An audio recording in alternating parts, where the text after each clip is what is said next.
ठीक है, रोकूंगी। इस बीच एक बड़ी जानकारी, जहां छत्तीसगढ़ के दंतेवाड़ा से बड़ी खबर सामने आ रही है। बड़ी खबर आपको बता दें, जहां आईईडी ब्लास्ट में 11 लोगों की मौत हो गई है। ये बड़ी खबर छत्तीसगढ़ के दंतेवाड़ा से आ रही है। अरनपुर में आईईडी ब्लास्ट हुआ है और यहां 11 जवान शहीद हो गए हैं।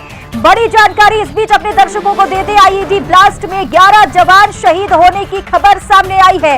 ये इस वक्त की सबसे बड़ी खबर आपको दे रहे हैं। छत्तीसगढ़ के दंतेवाड़ा से बड़ी खबर सामने आ रही है, जहां अरनपुर में आईईडी ब्लास्ट हुआ है। और देखिए, बड़ी खबर, चौंकाने वाली खबर है। यहां पर 11 जवान जो है वो शहीद हो गए हैं। एक और बड़ी खबर, बड़ी आईईडी ब्लास्ट के चलते देखिए, छत्तीसगढ़ में आईईडी ब्लास्ट हुआ है, जिसके बाद 11 जवान शहीद हो गए हैं। तो छत्तीसगढ़ के दंतेवाड़ा से बड़ी खबर इस वक्त के सामने आ रही है, जहां आईईडी ब्लास्ट में 11 जवान शहीद हो गए हैं। एक और दुखद खबर सामने आई है। इससे पहले भी आपने देखा कि किस तरीके से आतंकी हमले की वजह से जवान जो है वो शहीद हो गए थे। और अब छत्तीसगढ़ से ये मामला निकलकर सामने आया है, जहां 11 जवान आईईडी ब्लास्ट में शहीद हो गए हैं।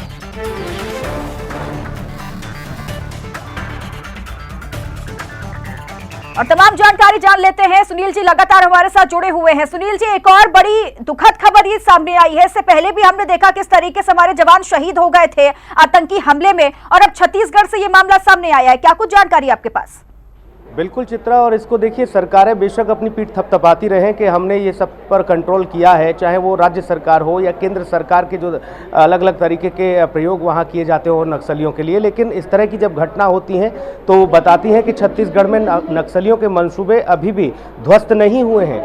नक्सलियों के मंसूबे लगातार अपने चरम पर हैं। और आईईडी ब्लास्ट में जब 11 जवानों को किसी सूरत में छोड़ा नहीं जाएगा और निश्चित रूप से उस योजनाबद्ध ढंग से बना के ये नक्सलवाद को ही समाप्त करेंगे। कर्नाटक में रैली के दौरान शिवराज सिंह चौहान ने राहुल गांधी पर तंज कसते हुए कहा है कि वो 50 साल उम्र के हैं लेकिन 5 साल की उम्र की बात है। अब इतनी हल्की बात शिवराज सिंह जैसे लोगों को नहीं करना चाहिए, जो 3-3, 4-4 बार और दूसरी आखिरी बार तो अभी चोरी करके बने हैं। तो सुनील जी लगातार हमारे साथ न्यूज रूम से जुड़े हुए हैं। सुनील जी, भूपेश बघेल को अभी हमने सुना, किस तरीके से वो कह रहे हैं इस घटना को लेकर के कि अब नक्सलियों पर एक ठोस कदम उठाया जाएगा।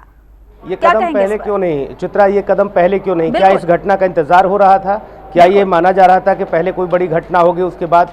देखिए, विपक्ष और पक्ष दोनों एक दूसरे पर आरोप प्रत्यारोप तो करते हैं, लेकिन नक्सलियों की जो कायराना हरकत है ना चित्रा, छत्तीसगढ़ में वो लगातार सामने आती रहती है। पुलिस मुखबिरी में ग्रामीणों की हत्या की जाती है, तब सरकार नहीं चेतती है, तब वहाँ का सिस्टम नहीं जागता है। उसके साथ साथ वहाँ पे जो ग्रामीण लोग हैं, आप सुकमा और बस्तर और दंतेवाड़ा को समझिए, जो कि अभी तक नक्सलियों के ही कब्जे में है। पूरी तरह से यहाँ पर नक्सलाइट हावी है।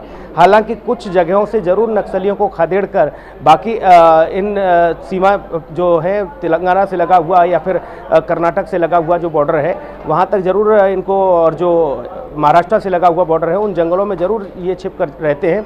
लेकिन छत्तीसगढ़ के ये इलाके ऐसे हैं चित्रा, जहाँ पर नक्सलियों की आमद हमेशा रहती है और यहाँ के ग्रामीणों में उनका खौफ और भय रहता है। ग्रामीण करें भी तो करें क्या, सरकार की योजना वहाँ पहुँच नहीं पाती है। ग्रामीण अपना किसी भी तरीके से अपनी आजीविका को चलाने की कोशिश भी करते हैं चित्रा।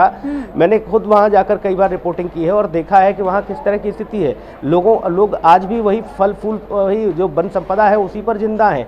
सरकारें कितनी भी दुहाई दे लें चित्रा के तमाम सारी व्यवस्थाएं हम रोजगार और मुख्य धारा से जोड़ रहे हैं, ये सारी चीज़ें धरातल पर ध्वस्त हो जाती हैं। और ये बड़ी घटना जब होती है तो उससे पता चलता है। आज मुख्यमंत्री जी इस बात को जरूर कह रहे हैं कि हम और ठोस कदम उठाएंगे, हम ठोस कदम उठा के नक्सलियों को ख़त्म करेंगे।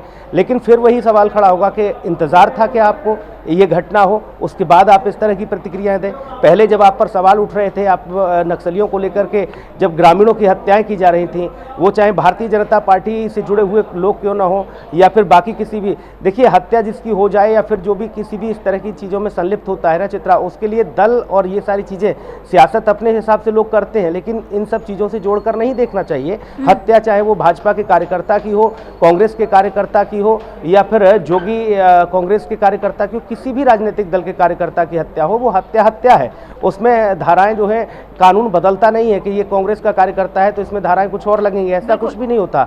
इसलिए ये सब चीज़ें सरकार को गंभीरता से लेना चाहिए था और यही इसी का एक नतीजा रहा कि देखिए आईईडी जिस तरह से उन्होंने लगाया, चूंकि अक्सर करके छत्तीसगढ़ में जो सीआरपीएफ के जवान है ना चित्रा, सीआरपीएफ के जवान और जो लोकल पुलिस होती है छत्तीसगढ़ की, ये सभी मिलकर एक कॉम्बिंग ऑपरेशन चलाते हैं और समय समय पर सर्चिंग और ये सारी चीज़ें करते रहते हैं। ऐसे में जब इनका वाहन जब आगे निकलता है जंगल में, तो यहाँ बहुत ज़्यादा ज़रूरी हो जाता है, सावधानी बरतने वाली स्थिति हो जाती है, क्योंकि ये जो नक्सली हैं ऐसी जगह पर बॉम्ब लगाते हैं, आईईडी लगाते हैं चित्रा, जहाँ से ये गाड़ियाँ इनकी गुजरती हैं, जो जवानों की जो गाड़ियाँ हैं वो वहाँ से अपने वाहन लेकर जब गुजरते हैं तब वो इस चीज़ को बाकायदा रेकी करते हैं, मूवमेंट देखते हैं कि कहाँ से जवान किधर से आ रहे हैं। और नक्सलियों में अक्सर ये चीज़ देखी जाती है चित्रा कि नक्सली जब इस तरह की घटनाओं को अंजाम देते हैं, ग्रामीणों के बीच में आ जाते हैं वो और ग्रामीणों की तरह व्यवहार करते हैं, बर्ताव करते हैं।